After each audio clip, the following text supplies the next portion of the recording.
And we're going to get to a really serious matter. Those of you living in Chicago, you know that parking has become a major issue, where our parking rights have been sold off.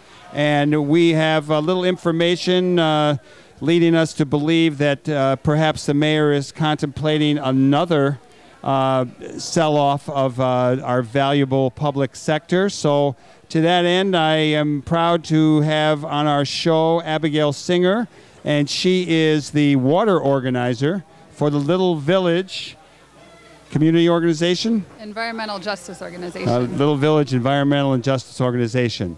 Get close to the microphone. Pull up your chair. You got to sit right close to that. So good morning to you, Abigail. Good morning. Thanks for having me. Tell us what your job is all about when you are being the water organizer for the Little Village organization. Well, as folks may be aware, it came out last fall that Mayor Daleys was looking at privatizing the city's water system, and the Little Village Environmental Justice Organization created a campaign around water in order to defend our water rights. We believe that water is a human right, and it's part of the commons. It belongs to everyone. So what I'm doing is working in Little Village and with other groups around the city to defend our water. Well, the organization Little Village has been pretty much in the forefront around a number of issues. Can you tell us about that organization?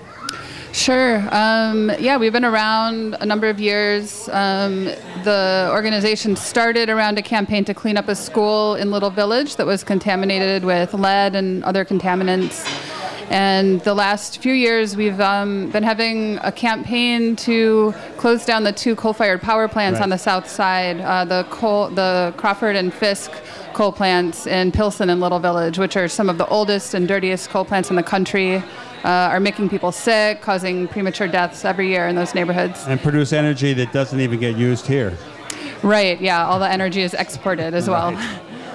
Yeah, we had Jeff Biggers, who does a lot of work around mountaintop removal and coal. He's been on the show a few times. And I'm not sure what the person from Little Village Environmental and Justice Organization was on talking about before. I think it was a couple years ago, but it was probably around the coal-powered stuff. Okay. Yeah, we have a campaign around clean power, and we also have campaigns around open space. We do youth organizing as well, and also public transit. Well, around the world, there is an issue about people and their water rights. Water is a scarce resource. There are more and more people on the planet. There's less and less potable water. A lot of the water that gets used for drinking and things now gets put into plastic and it gets transported. I think I read somewhere that if the amount of money we spend in 1 year on bottled water, that amount of money was put into developing clean water systems for people around the world, we'd be able to do it in a year. Clearly, that's not what's happening. Tell us how you and your organization were inspired to address the issues of water and the water in the commons. Well, as you say, you know, this is a global issue. About 3% of the water in the world is fresh water that's drinkable, and we've already polluted much of that beyond human use. So water's, you know, becoming a hot commodity. At least that's the way, you know, proponents of privatization have come to think about it. It was in the 80s during the sort of Reagan and Thatcher era that water began to be seen as a commodity, kind of along with this global trend towards neoliberalism and privatization. And it's been a huge issue in other countries, and it hasn't been as much of an issue in the U.S. until recently. I think in the late 90s, there was a change in tax law, which made it easier for water corporations to actually privatize water here in the States.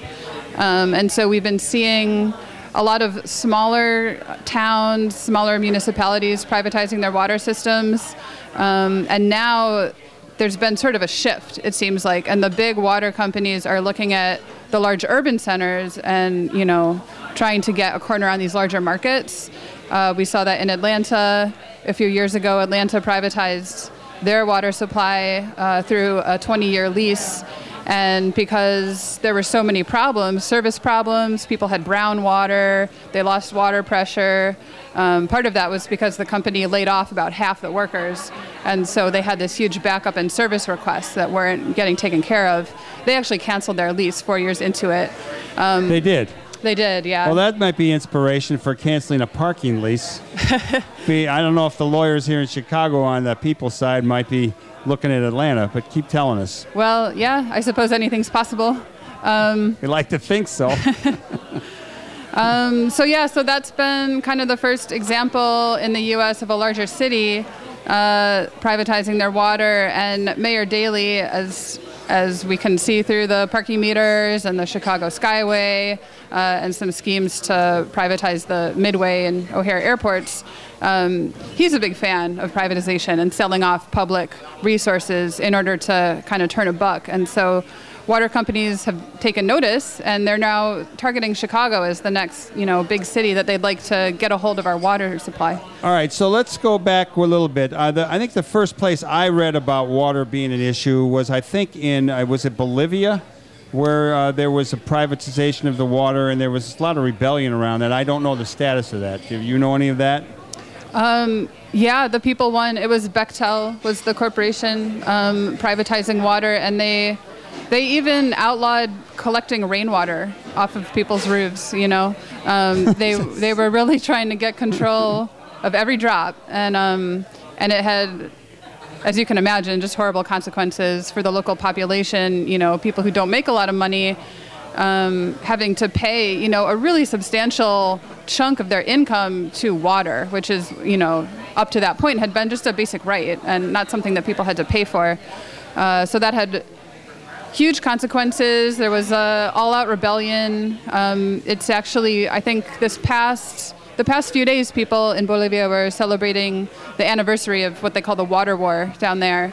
And it's a really good, I think, inspirational example for us of how when companies are coming after something as basic as water, what people can do when they get together and, people in Bolivia especially are working with a lot less resources than we are here, and they were still able to drive off this global transnational corporation. Well, they've got some high political consciousness down there these days.